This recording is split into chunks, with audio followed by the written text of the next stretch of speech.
Welcome back, movie lovers. Today, we dive into the action-packed and thought-provoking world of The Old Guard, a film that blends immortality with fierce combat and deep emotions. Released in 2020, this Netflix original redefines what it means to fight for a cause that stretches across centuries. With Charlize Theron leading a group of immortal mercenaries, each scene packs a punch, literally and figuratively. From heart-stopping action to unexpected twists, this film is a ride you won't want to miss. So grab your gear and let's break down the epic journey of the Old Guard. Andromache of Scythia, Andy, Charlize Theron, Booker, Matthias Schoenaerts, Joe, Marwan Kenzari, and Nikki, Luca Marinelli, are centuries-old warriors with unexplained regenerative healing abilities who use their vast experience to work as mercenaries, taking missions that help people.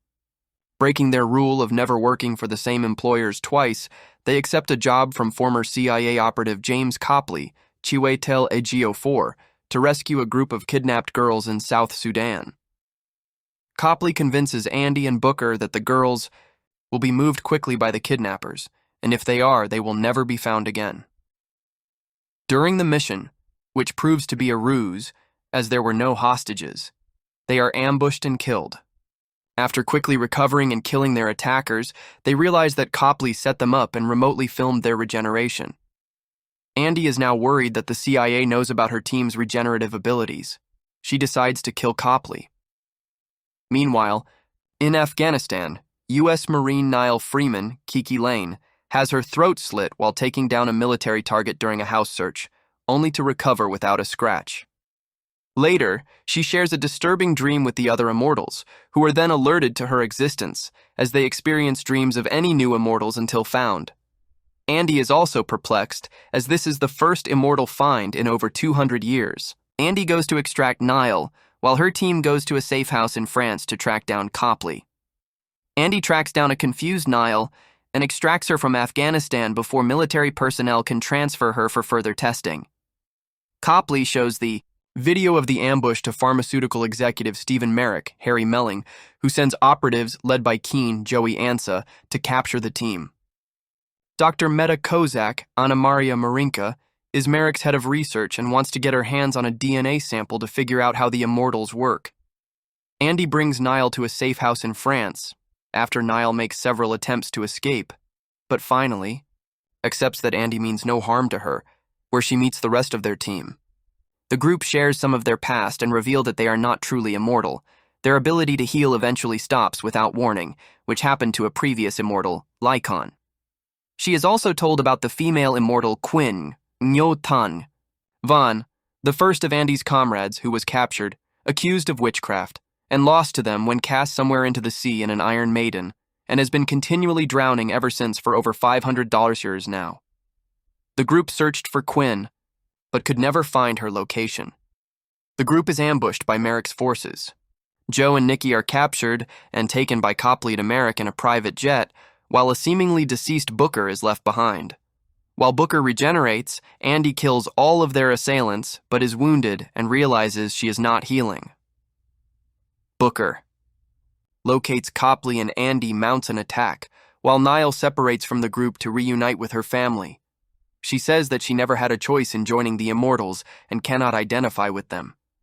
Plus, she wants to spend time with her family before they pass on. Andy and Booker confront Copley, only for Booker to betray Andy and shoot her, arguing that Merrick might find a way to end the immortality they have both grown weary of. As they are captured, however, Booker realizes that Andy is not healing. Copley has a change of heart when he sees that Merrick is willing to torture the immortals indefinitely to study them.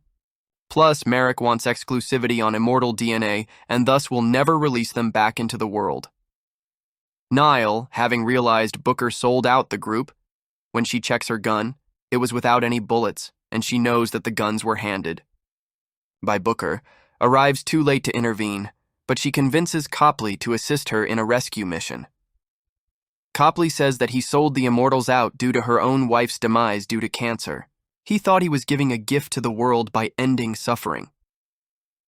She storms Merrick's London office, and after she frees the rest of the Immortals, they fight their way out through the rest of Merrick's security.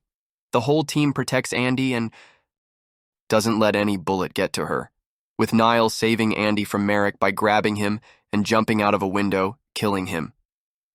As punishment for his betrayal, the group sentenced Booker to loneliness, forbidding Booker from contacting them for 100 years. The rest of the group meets with Copley, who explains how his research revealed their past missions had a greater effect than they ever knew, with the descendants of people they had rescued going on to help the world in many different ways. With renewed faith in their existence, the group tasks Copley with maintaining their secret and finding missions where they can have an effect. 6 months later in Paris, a depressed and drunken Booker is astonished to find Quinch in his apartment. Andromache Andy of Scythia, Booker, Joe, and Nikki are millennia-old warriors with unexplained regenerative healing abilities who use their vast experience to work as mercenaries, taking missions to help people. They accept a job from former CIA operative James Copley to rescue a group of kidnapped girls in South Sudan, breaking their rule of never working for the same employer twice.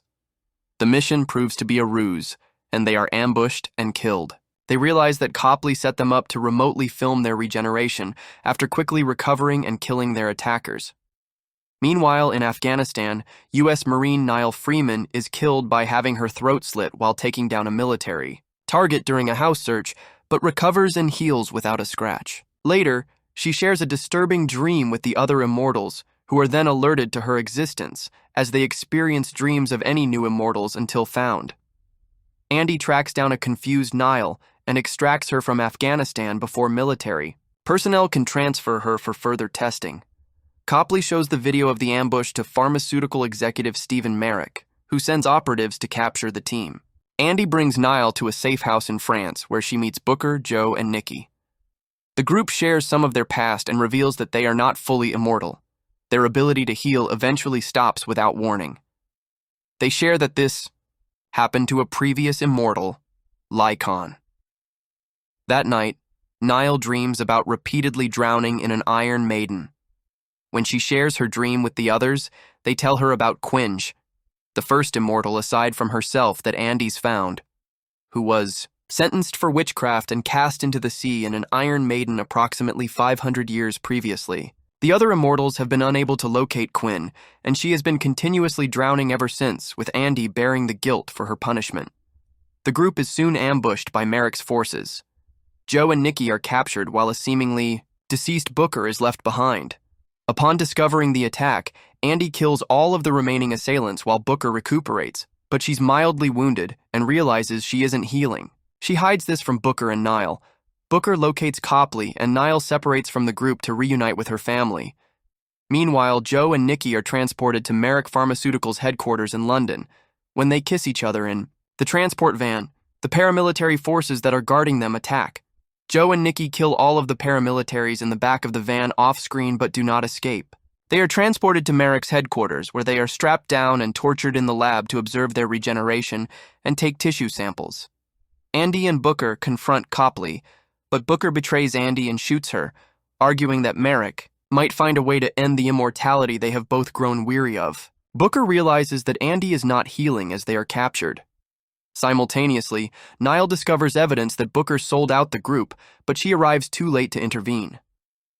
Booker and Andy are brought to Merrick Pharmaceuticals and are both strapped down beside Joe and Nikki. Copley has a change of heart when he sees that Merrick is primarily motivated by greed and sadism, not medical advancement, and is planning to kill Andy and torture all of them indefinitely, primarily to prevent rival pharmaceutical companies from discovering proprietary trade secrets. Later, Nile confronts Copley and he agrees to assist her in a rescue mission. With Copley's help locating them, Nile storms Merrick's London headquarters and frees the 4 other group members. They fight their way through Merrick's security, with Joe killing Merrick's right-hand man Keen. Merrick corners Andy and Nile, but they distract and disarm him with Andy wounding him, and Nile killing him by grabbing him and jumping out of a high-rise window. All 5 of them, including the no longer immortal Andy, make it out and get away. The group sentences Booker to loneliness as punishment for his betrayal and forbids him from contacting them for 100 years. Booker and Andy say goodbye to each other. Andy, Nikki, Joe, and Nile meet with Copley, who explains how his research revealed their past missions had a greater effect than they ever knew, including how the descendants of people they had rescued went on to help the world in many different ways. They task Copley with the job of using his skills and experience with the CIA to cover their tracks going forward, and assisting to position them into jobs where they will have the largest positive impact. In an epilogue set 6 months later in Paris, a depressed and drunken Booker stumbles into his apartment to find Quinn waiting for him. And that's a wrap on our breakdown of The Old Guard. From heart-pounding action to powerful character arcs, this film takes us on an unforgettable journey. Whether you're a fan of fierce combat or the deep emotional weight of immortality, this movie has something for everyone. What did you think of the ending? Do you think The Old Guard will return for more? Let me know your thoughts in the comments below. Don't forget to like, share, and subscribe for more in-depth recaps of your favorite films. Thanks for watching, and I'll see you in the next video.